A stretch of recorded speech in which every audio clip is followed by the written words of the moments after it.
Olá, pessoal. Então, nessa nossa primeira aula aqui do curso de Projeto e Análise de Algoritmos, a gente vai traçar um panorama geral aí a respeito dos algoritmos, né? Nós vamos falar um pouquinho das definições, terminologias, vamos falar um pouquinho da história dos algoritmos, né? Vamos falar das aplicações deles, tá?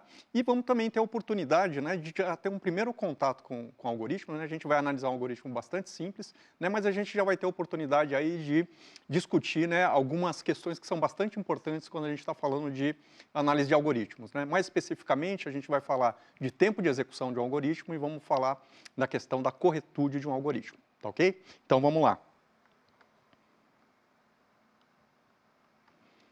Então, olha só, né, essa disciplina ela vai ter como objetivo, né, o estudo de algoritmos e as aplicações, né, na resolução de problemas, tá? Abordando algumas das principais estratégias, né, que a gente utiliza aí na construção de algoritmos.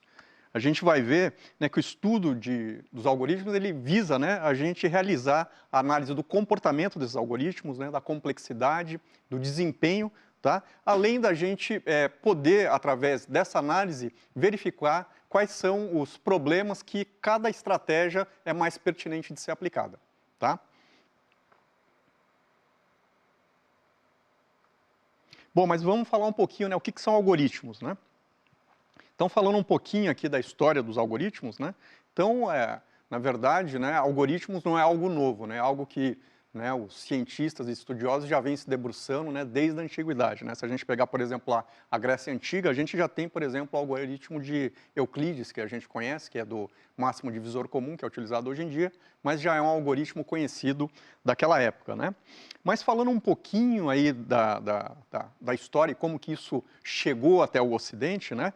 Então, na verdade, é relevante aí a gente falar, né, de um livro que foi escrito, né, pelo matemático Khwarizmi, tá, no século IX, que ele estabeleceu, na verdade, né, métodos básicos aí para a gente poder adicionar, multiplicar e dividir números e apresentou, né, a notação posicional, que é a que a gente utiliza hoje em dia, tá? Então, esses procedimentos eles eram precisos, não ambíguos, mecânicos, eficientes e corretos. Na verdade, eram algoritmos. Bom, depois no século XV, né, o matemático Leonardo Fibonacci, né, conhecendo esse trabalho, né, ele teve então um papel relevante aí, tanto na divulgação quanto na continuidade e o desenvolvimento desse trabalho, tá?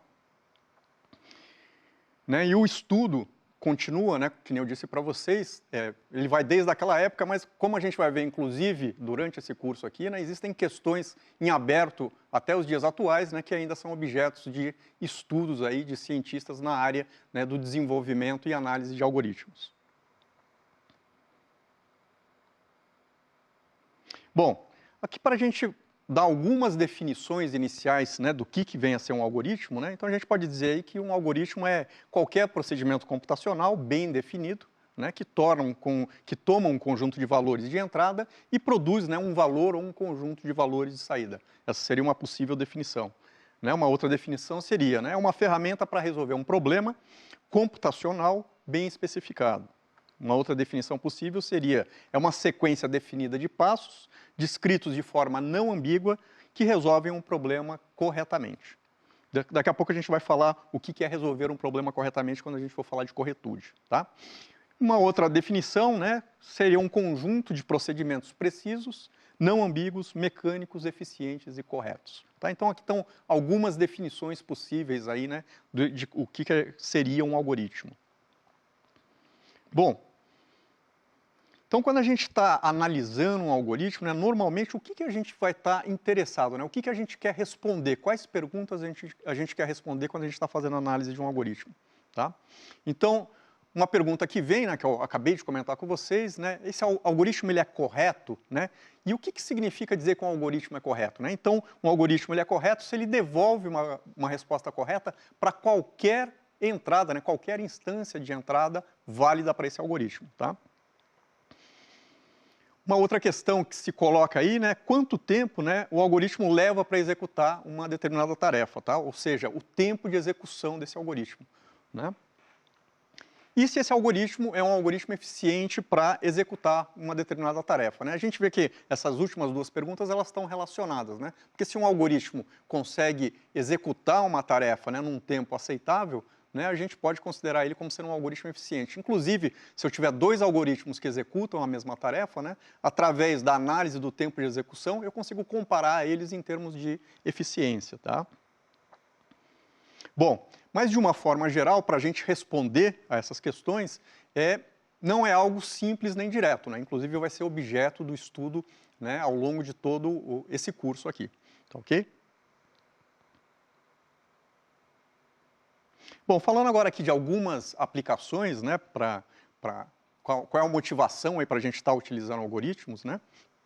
Então, algumas das aplicações, né, são basicamente, né, a resolução de problemas, né, de uma forma sistemática e eficiente, diminuindo aí o tempo para a realização de tarefas e gerando economia de custos, né, possibilitando ainda aí, em muitas situações, né, a resolução de problemas complexos. Tá? Ainda mais hoje, né, se a gente for pensar com o advento, né, da computação, né, diversas tarefas não seriam possíveis de serem realizadas de forma manual. Né? Então, o emprego de algoritmos associado, né, aos recursos computacionais permitem aí a gente resolver uma gama ampla, né, de problemas, né, que não seriam possíveis sem eles. Tá? Então, aqui só para a gente falar de algumas aplicações, né, então a gente tem aí, por exemplo, né, o projeto Genoma, né, que é conhecido aí, que ele visa desvendar o código genético, né, de um organismo vivo, né, fazendo, né, o seu mapeamento. Né. Uma outra aplicação que está no nosso dia a dia aí, né, é o emprego de diversos algoritmos aí com a finalidade de gerenciar e manipular, né, um grande volume de dados aí na internet. Tá? Então, na determinação de rotas, né, mecanismos de busca, né, os browsers, né, as ferramentas de busca, todos por trás delas existem algoritmos rodando. Né?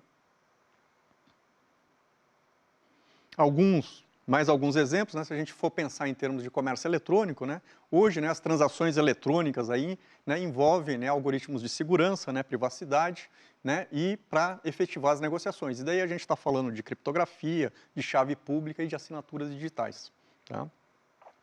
Também na indústria, né, a utilização, né, da operação de cadeias logísticas, né, a parte de controle e automação, tanto de plantas industriais, né, quanto de equipamentos, né, também conta, né, com o uso de algoritmos para que elas sejam possíveis e realizáveis. Né? Bom, agora que a gente falou um pouquinho de algoritmo, né, vamos tentar se aproximar um pouco mais, né, dar uma olhada, né, na carona de um algoritmo, e daí a gente vai, para a gente ter esse primeiro olhar, a gente vai estabelecer um problema bastante simples, que a gente vai definir um algoritmo para resolver esse problema, e aí a gente vai poder falar, né, de questões como terminologias, entradas e saídas, tempo de execução e corretude. Tá? Então, para a gente ter esse primeiro contato aqui, a gente vai tratar de um algoritmo de busca. Tá? Então, qual que é a proposta, né, desse algoritmo? É um algoritmo que ele vai ser utilizado para determinar a existência, né, de um determinado valor dentro, né, de uma sequência de valores, né, dentro de um vetor. Tá?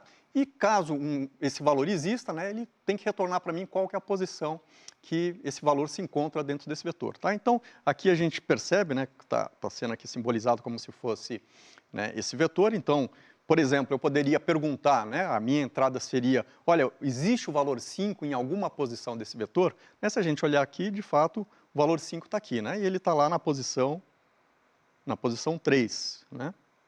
Então, nesse caso, o algoritmo teria que retornar para mim o valor 3. Tá? Então, a ideia do algoritmo é essa, e agora a gente vai discutir, né, as questões que envolvem, né, a implementação e a análise desse algoritmo, né, desse primeiro algoritmo. Bom, para a gente começar a fazer a análise desse algoritmo, primeiro a gente precisa falar de modelo de computação. Tá? Na verdade, na próxima aula, a gente vai gastar a aula inteira só falando de modelos de computação.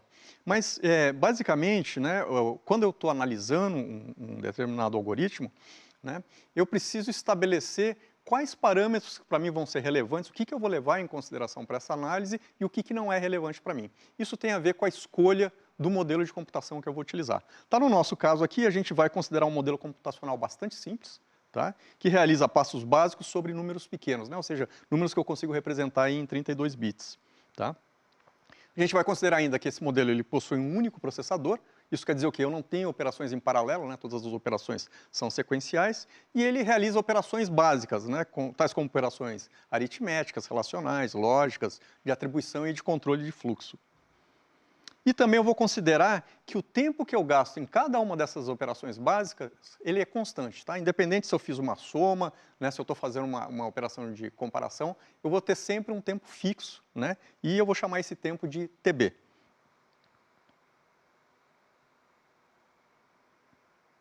Bom, para a gente falar aqui, determinar as entradas e saídas desse algoritmo, a gente vai utilizar, né, a seguinte notação.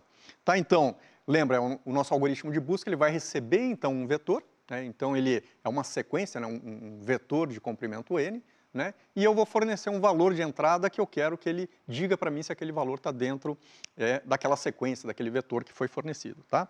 Então aqui, né, A representa, né, o vetor de comprimento n, né, que tem, né, os valores dentro dele, né, então a posição 1 até a posição n. K, o número, né, ou a chave, né, o valor que a gente quer verificar se está dentro daquele vetor. Tá? E n é o comprimento do vetor. Né? E como saída aqui, né, eu vou utilizar a variável i, que ela corresponde à posição do elemento no vetor A. Tá? Se a chave existir, né? Se de fato tiver um valor ali que corresponde ao valor de K, então eu vou devolver a posição da onde se encontra aquele valor. Caso ele não exista, então eu vou devolver -1, sinalizando que aquele valor não se encontra dentro daquele vetor. Então, olha só, né, um algoritmo, né, que executa essa tarefa, né, ele pode ser representado, né, escrito, né, num pseudocódigo, como a gente está vendo aqui. Né? Então, eu tenho aqui, a gente está chamando esse algoritmo de busca linear, né? Então ele tem como entrada, né, a sequência A, né, o comprimento da sequência e o valor K. Né? Então aqui na primeira linha eu simplesmente inicializo a variável i igual a 1, e aí eu faço o quê? Na linha 2, né, eu verifico, né, enquanto i é menor ou igual a n, ou seja, enquanto eu não atingir o final, né, da minha varredura no vetor, e não encontrei aqui, né, um valor, né, naquela posição que eu estou verificando igual ao valor de K, eu incremento i e continuo fazendo essa busca. Se eventualmente eu encontrar esse valor, né, ou seja, se essa condição aqui não se verificar em um determinado momento, eu saio desse laço, né, e caio nessa condição. Né? Então, i é menor do que n, então eu vou devolver o valor de i. Ou, eventualmente, pode ser que eu percorra todo esse vetor e não encontre esse valor. Então, se eu percorrer todo esse vetor aqui, o que aconteceu? Eu executei esse laço aqui n vezes, né? E na enésima vez, a hora que eu saio aqui, quanto que vale i? I vai valer n mais 1. Né? Então, como i vale n mais 1, falha aqui a linha 4 e eu vou para a linha 6, onde eu devolvo o valor -1, que é o que se espera. Né? O algoritmo está dizendo para mim que ele percorreu todo o vetor e não encontrou o valor correspondente, né, ou igual àquele valor K que eu determinei como sendo o valor de busca. Bom, então vamos falar agora aqui um pouquinho de tempo de execução. Tá? Então, o tempo de execução ele vai dar para a gente, né, uma medida da eficiência desse algoritmo, né, que nem eu comentei com vocês lá no início. Tá? Então, na verdade, quando eu estou falando de tempo de execução, como a gente vai ver aqui, eu estou preocupado não com o tempo, não é o tempo horário. Né? Na verdade, eu estou preocupado com o número de passos que o algoritmo precisa realizar para que ele me produza uma solução. Tá? Então, se a gente pensar, né, a gente pode dizer que o tempo de execução, né, se a gente estiver pensando num computador, né, num programa que implementou aquele algoritmo, né, ele pode estar sendo influenciado, né, pelo processador, pela linguagem, até pelo código que foi escrito pelo programador. Tá? Mas a gente não vai estar interessado, a gente quer abstrair, né, isso daí. Eu quero simplesmente contabilizar o número de passos que eu gasto para executar aquela tarefa, ou que aquele algoritmo gasta para executar aquela tarefa. Tá? Então, que nem está sendo dito aqui, eu só quero capturar a mecânica dos passos utilizados por esse algoritmo. Tá? Então, daí entra de novo, né, aquela questão que eu falei para vocês do modelo computacional. Tá? Então, a gente vai utilizar um modelo computacional, né, que nem a gente escreveu antes. Né? Ele realiza, né, eu vou assumir, né, que eu estou realizando passos básicos aí, e eu considero que cada operação básica gasta um tempo constante, e esse tempo é igual para qualquer tipo de operação básica definida no meu modelo computacional. Tá? Então, o tempo de execução que a gente vai considerar, né, a gente vai denotar ele por T de n. Tá? Vai ser uma função t de n, onde esse n aqui está relacionado, né, com o tamanho da minha sequência, né, do meu vetor de entrada. Né? A gente percebe, né, e a gente vai ver isso ao longo do curso, quanto maior o tamanho desse vetor n, ou da minha entrada, da minha instância de entrada, mais tempo, né, o meu algoritmo vai gastar para poder me devolver uma determinada resposta.